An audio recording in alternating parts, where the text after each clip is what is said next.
Today is Saturday, May 14th. Anyone trying to get into a new home right now knows they're dealing with one of the toughest and most expensive housing markets in recent history. Interest rates, home prices, and rental rates are all going up. So what do you do if you're in the market for a new place to live?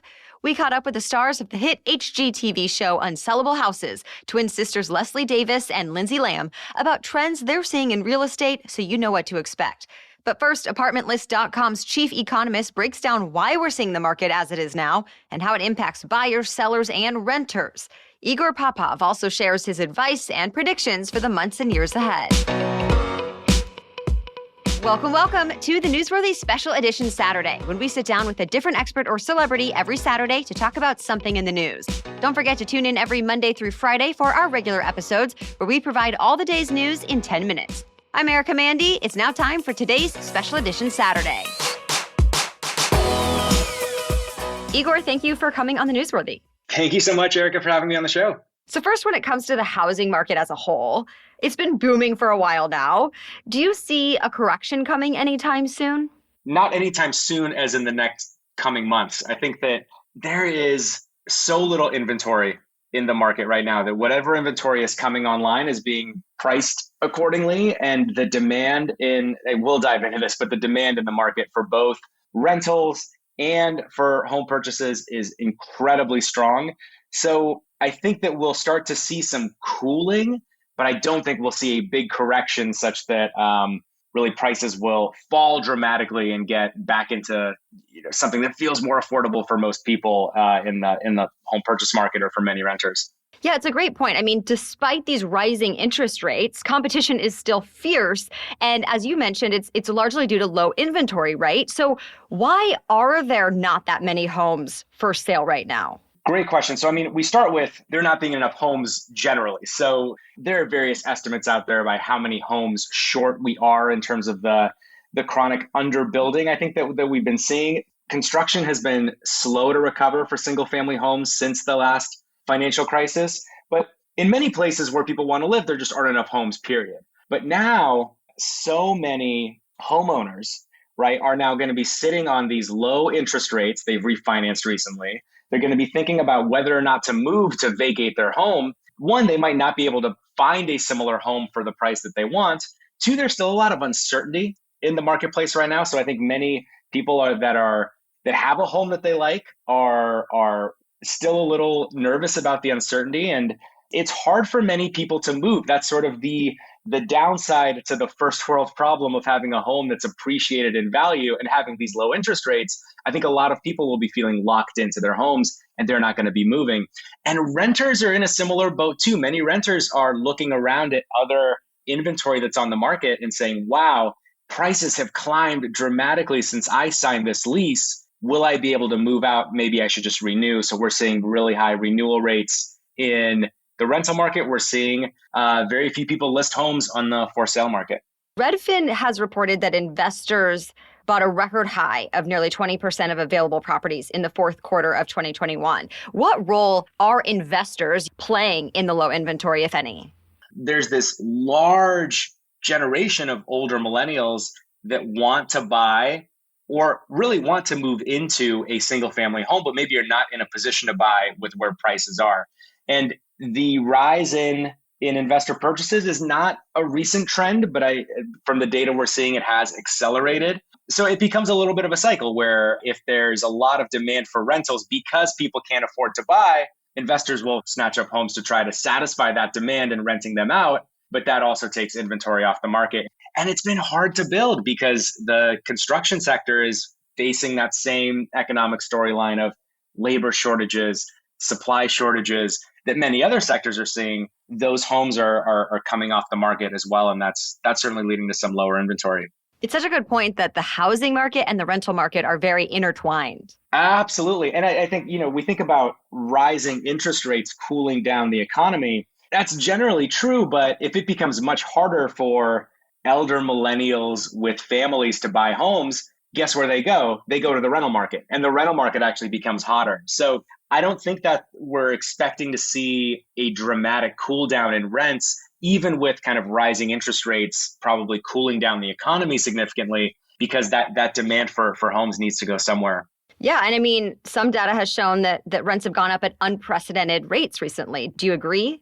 Yeah, absolutely. When we started putting together rent indices pre-pandemic, right? What was normal in 2019? Normal in 2019 was 3% rent growth. If your city was just on fire and everyone was moving there, maybe your rents grew 7%. In 2021, rents nationally grew 17.5% in our data for new leases. Yeah, are there any particular areas that you've seen rents go up the most?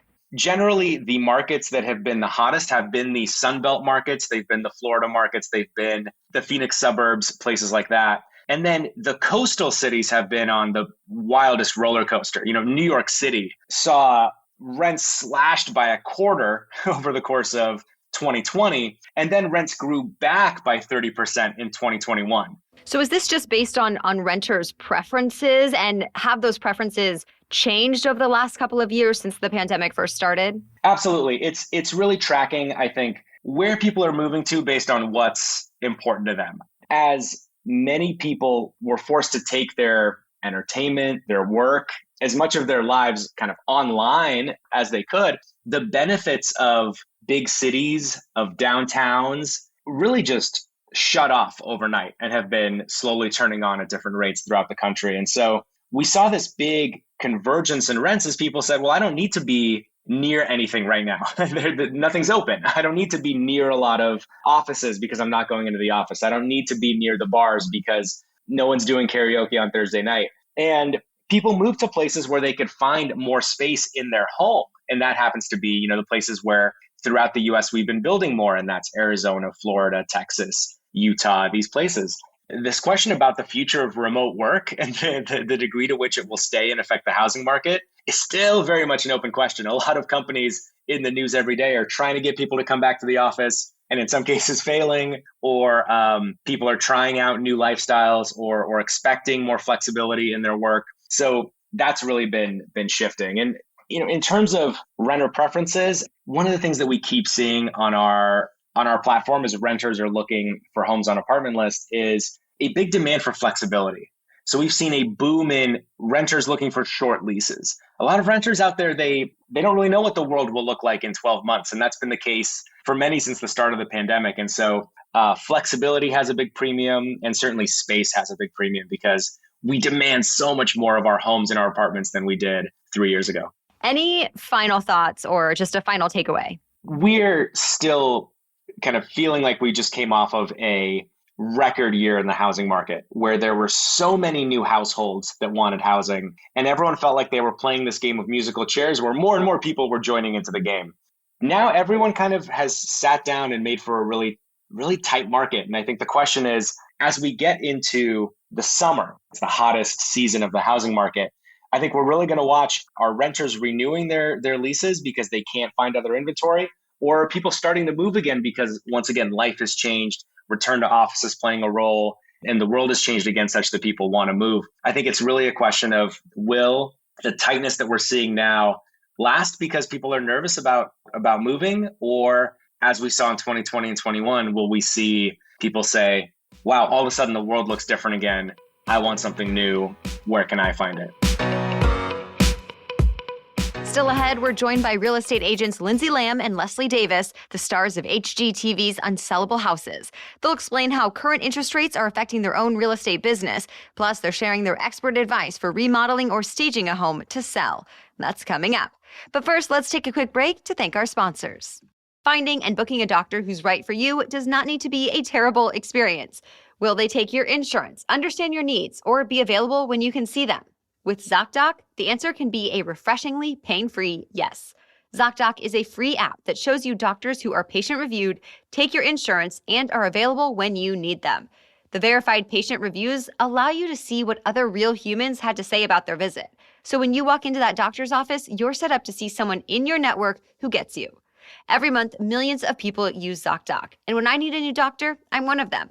And now, so is the executive producer of this show, who told me she had a great experience and has returned multiple times to see the doctor that she found on ZocDoc. Go to ZocDoc.com/newsworthy and download the ZocDoc app for free. Then start your search for a top-rated doctor today. Many are available within 24 hours. That's ZocDoc, ZocDoc.com/newsworthy. ZocDoc.com/newsworthy. This podcast is also sponsored by Indeed. There are multiple ways to tell a news story, but when it comes to finding great talent for your business, there's one way that's going to help you do it faster. You need Indeed. Indeed is the hiring platform where you can attract, interview, and hire all in one place. You can find great talent faster through time-saving tools like Indeed Instant Match, assessments, and virtual interviews. Instead of spending hours on multiple job sites searching for candidates with the right skills, Indeed is a powerful hiring partner that can help you do it all. In fact, Indeed delivers 4 times more hires than all other job sites combined, according to Talent Nest. So while the right candidate is doing everything they can do to find you, you can be sure you're doing everything you can to find them too by using Indeed. Start hiring right now with a $75 sponsored job credit to upgrade your job post at Indeed.com/newsworthy. Offer good for a limited time. Claim your $75 credit now at Indeed.com/newsworthy. Indeed.com/newsworthy. Terms and conditions apply. Pay per qualified applicant, not available for all users. Need to hire? You need Indeed. Okay, now back to my conversation with Leslie Davis and Lyndsay Lance.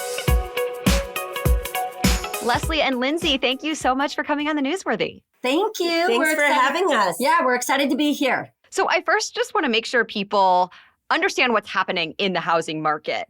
Interest rates are rising quickly. So how are you seeing that that's influencing would-be home buyers? Yeah, that's a great question. Buyers are stopping to speak with their lenders and really crunching those numbers to see what their final payments are going to look like because interest rates have shifted so much recently that it's definitely played a factor in what those monthly payments are going to look like and how high they're willing to escalate over list price. What's the impact on starter homes availability as well as first-time home buyers? Our buyers that are first-time home buyers have definitely pulled back and are starting to say, okay, should I wait? Should I not wait? You know, do you think it'll cool off? Do you not think? So we're having a lot more conversations with those buyers. Whereas, you know, a month ago, they were ready and willing to pay what it took to get into the market because they knew now was the time to get their foot in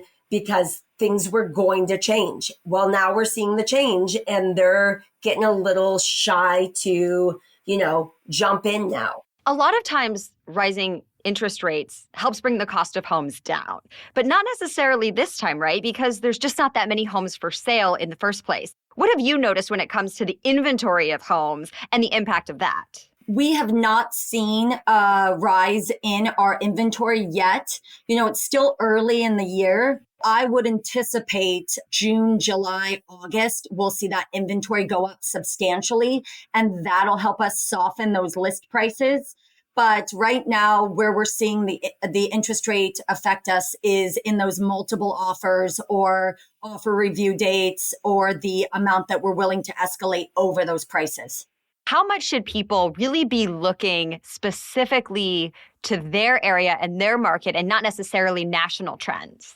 Yeah, it's absolutely your pocket and your market. I mean, we don't even look in Seattle, which is 45 minutes from our hometown of Snohomish, when we're looking at what homes are selling for, what buyers are looking for, what trends are happening. We stay within, you know, if possible, half a mile of the house that we're looking to evaluate. Every single pocket is different of what is happening, what buyers are looking for, how quickly homes are selling, what's important, etc. So you absolutely need to talk to the people in your market and what's important for the buyers and the sellers in that area. So it's absolutely crucial that you focus where you're located. Your show, Unsellable Houses, which is so fun and great, by the way, is all about renovating homes in order to sell them. Are there homes that are actually unsellable right now since homes have been flying off the market so quickly lately? Yeah, that's such a good question. We get it all the time, and we get it from homeowners too. What we always say is every house is sellable. It just is a matter of what price are you going to sell it at. The way we look at it is a house is unsellable at top dollar. So right now, today, maybe you could sell your house at 550. But is that really what you want out of your investment when we could sell it at 700 after we put some money into it and fix it up? And I know everyone would want you to come help them at their homes, but since that's not possible, what advice would you have for homeowners who are thinking about doing some renovations and have to do it on their own? It's better to do less improvements than more improvements that aren't done well. So if you don't have the skills to put on a new backsplash, move on from the backsplash and do something you do know how to do. Paint. If you have the ability to pay somebody to do the work of putting on a backsplash or something like that, that's even better. Pay somebody to do it. But don't take on projects just because you think they need to be done, but do them and actually, devalue your investment. So big changes, get help doing it. Small changes, always focus on paint, hardware, and lighting. Those 3 changes alone can make a home look like a brand new house. And speaking of, what would you say to buyers as they walk into a home and they want to picture themselves in this home? Do you have advice for how to look at the homes that you are thinking about buying? You can't move a home. It's very difficult to change a location. Yep. So make sure that you love the location and the things that are unchangeable. Cosmetic things can always be changed. So make sure you're focusing on the things that are most important when you walk through, not necessarily that it has the backsplash that you've always dreamed of. And for sellers, it's make it easy for the buyer to imagine themselves there.